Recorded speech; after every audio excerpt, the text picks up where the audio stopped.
After playing Starseed for a while, I feel I have a good idea about team building. So here are three cookie cutter builds that you can aim for when you first start your account. I personally use these teams myself, though I tend to heavily modify them depending on what they're up against. On that note, it's important to understand that these teams do work under a lot of circumstances, but adjustments will be necessary, especially if you have to go up against hyper-aggressive enemies. The first thing to keep in mind is that the best teams are going to be mono teams, which are red, blue, and green teams. However, light and dark units are still able to fit in because they also count and they don't give any penalties. And they also provide their own benefits. Light enemies quickens your EP charge, while dark units slow down the EP charge of the enemy. Now, normal enemies do not have EP, but the mimics do, since they literally mimic your own units. Now, for the teams themselves, they're going to be defined by their main attacker. For blue teams, that'll be Patricia. For red teams, that'll be Yuna. And for green teams, that will be Sia. Let's go over each one real quick. So Patricia is a ranger unit, and she is definitely one of the hardest hitting units in the game. Her ultimate also provides AoE, which is very appreciated, and it gives her a lot of flexibility. Now, her main drawback is that in order to use her full potential, you cannot have any attacker units in your team. If there are any attack units, she literally cannot use the buff that makes her so good. So Patricia hypercarry teams tend to be pretty specific, but at the end of the day, it does work out because the benefits are so massive. Up next is Yuna, and honestly, Yuna is the most prone to be power crept later on. And that's primarily because her main gimmick is that she gets benefits from critical hits, which means she has to rely on a team that increases her critical rate. This leads to her teams being hyper-specific, which is a problem. So long story short, once a red unit comes by that is able to deal more damage without relying on critical hits, she will no longer be the unit you want to build your teams around. That said, she does hit seriously hard when your team is supporting her, and her ultimate is extremely reliable on one-shotting a lot of stuff. If it isn't a tank, it's probably going to die. Last up is Sia. Sia is the first unit we got on the radar banner, and she's definitely worth her salt. Sia isn't necessarily a hypercarry unit, but what she does is extremely beneficial for your teams. Effectively, she is able to backstab the enemy team. So by far, the most damaging units for any enemy team are going to be the Rangers, because they sit in the back line, they have the highest damage, and with the way how the game works, it's actually extremely hard for your team to get to the Rangers. Sia, however, bypasses this because she has an ability that allows her to attack the furthest unit. Since those furthest units tend to be Rangers, she's able to effectively backstab them. Now, while this is great, what actually shoots her through the roof is her ultimate. Her ultimate awakening ability allows her to effectively assassinate any squishy. And if she happens to kill a unit, her ultimate automatically refills back up. So she is able to spam her ultimate as long as she can kill something. This potentially makes her able to swing any matchup in her favor. And that makes her very viable for hypercarry compositions thanks to this. Now, even though we talk about the main DPS unit, we still need to talk about the other types of units that are very important to make this all work.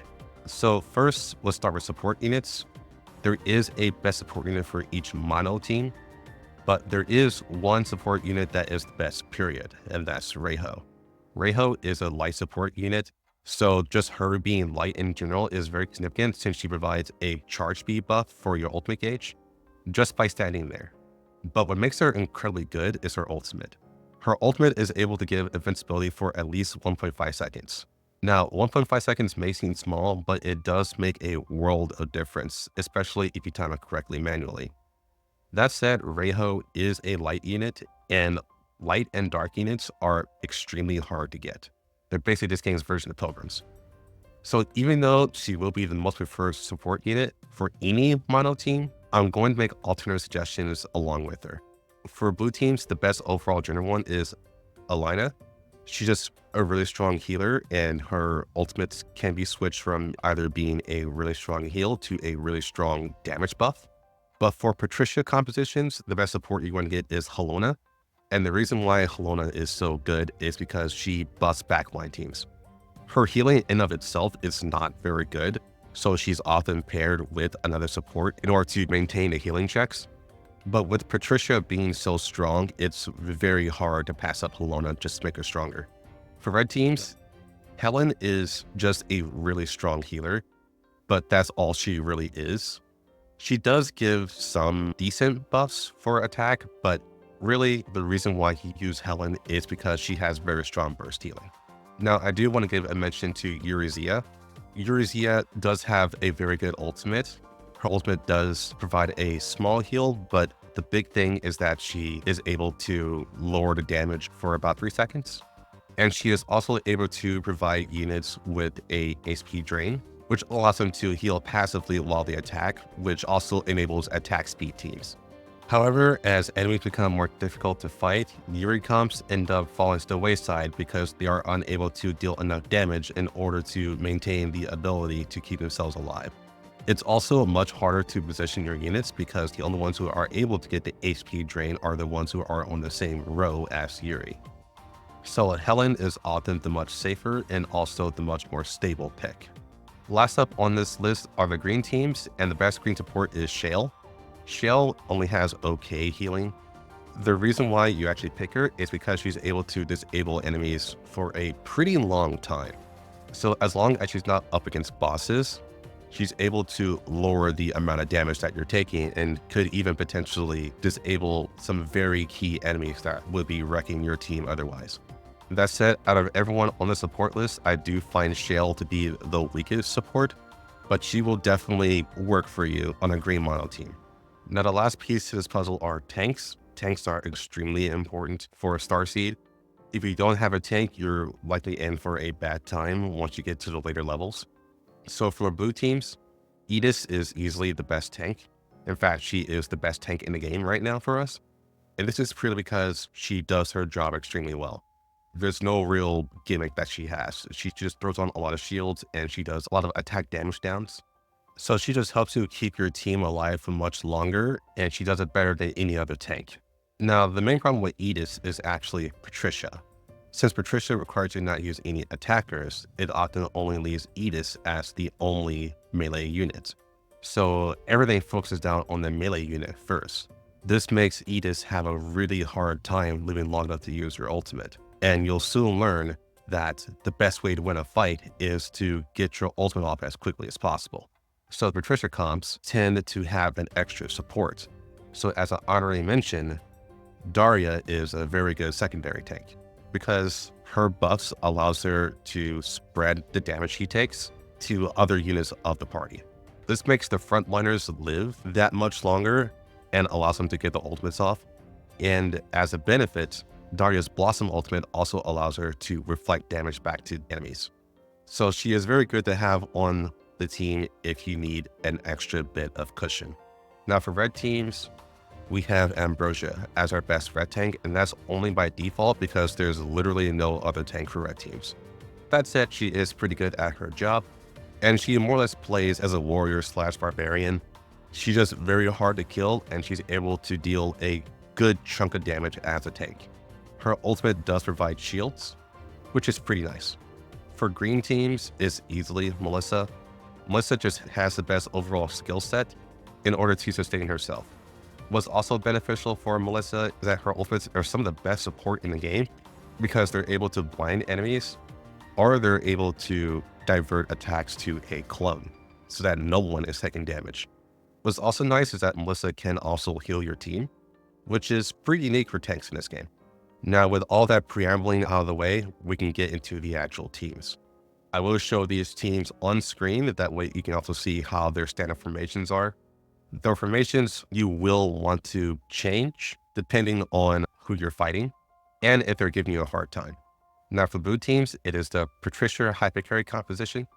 Your main attacker will be Patricia, your healer will be Helona, your tank will be Idis, your secondary tank will be Daria, and your secondary DPS will be either Erica or Id. Now, Id I have yet to mention anywhere, and that's because she is a new character for Global right now. so I haven't fully tested her beyond what I have as an SSR. But from what I've tested, she does a serious amount of damage, like a very serious amount of damage. Her AoE is massive, and enemies tend to go down in seconds whenever she is in the Patricia composition. Now, the thing is, she is a red unit, so she does actually lower the stats that you will get for your team. However, once you see the damage, you will realize that losing that bit of stats is worth it. So it is preferred for id to be the secondary DPS for a Patricia composition, despite all the setbacks. Now for a Patricia hypercarry team, you are able to replace Helona, Daria, or that second DPS with Reiho if you need better healing. Now for tactics, make sure you use Utter Destruction when you get it. Utter Destruction will buff your backline, and any ranger will also deal more ultimate damage, which is perfect for both id and Patricia. Next up is red, and that is the Yuna hypercarry team. For your main attacker is Yuna, your tank is Ambrosia. For healers, it's either Helen or Reiho. Reiho is preferred. For your crit support is Bella Beta and Faye. With both of those two on your team, Yuna shreds very hard. For your tactics, you want to use Lightning Strike just to give Yuna more crit. For green, it is the Sia backstab composition. I don't really want to call it a hyper carry because you really want to use this team if you do need to kill something on the backline really quickly. So for your main attacker, it's Sia. For your tank, it's Melissa. And for your healer is either Shell or Reiho. Again, Reiho is preferred. And then for your attack support is Valencia and Layla. Valencia does provide cooldown reduction, and for this game, cooldown reduction is seriously good, like extremely good. So you want to hold on to Valencia as long as you can. And Layla is just a really good range attacker. Her AoE is huge, and she's also able to provide EP charge buffs. For tactics, you want to use Mobile Strike just so Sia is attacking faster, that way she can charge her EP gauge faster. Now, as a special mention for both the red and green teams, you are able to replace any attacker with Mia. Now, Mia is a dark unit, which means if you're up against mimics, they do have a slower EP charge, which is very helpful.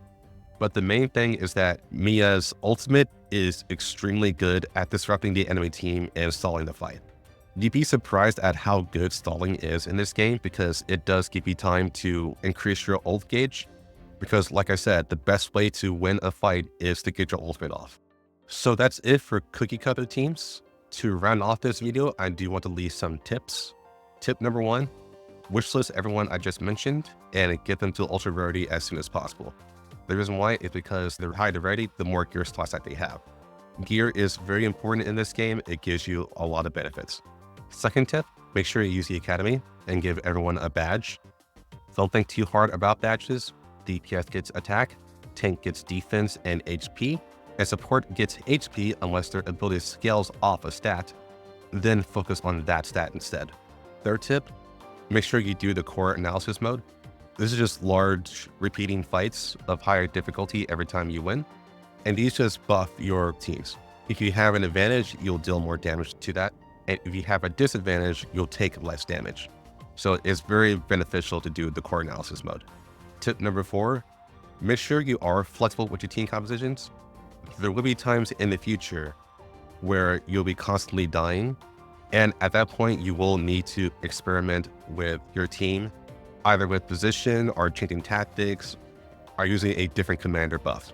And tip number 5 is to make sure you keep manual play on the table. This is an auto battler and you don't have a ton of control, but the things that you do have control of, it can make or break a fight. This is primarily through defensive timings. So if you need to use Reiho's invincibility at a specific time, you definitely want to manual that ability. Now you can also line up offensive buffs through ultimates, but from my experience, it is just better for the DPS characters to just fire off their ultimates as soon as possible. That way they can maintain their DPS. But there may be some fringe cases where you do want to actually time their ultimate buffs. For the sake of showing what I mean, I am going to show one fight that I just did, just so you guys get an idea of what I'm talking about. At the bottom, you should see that Ambrosia and Reiho's icons look different because it's not spinning around. That means that they are not allowed to automatically fire out their ultimates, and I will be manually controlling them. On the bottom right, you will see that the auto button is also turned off as well.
And that is it.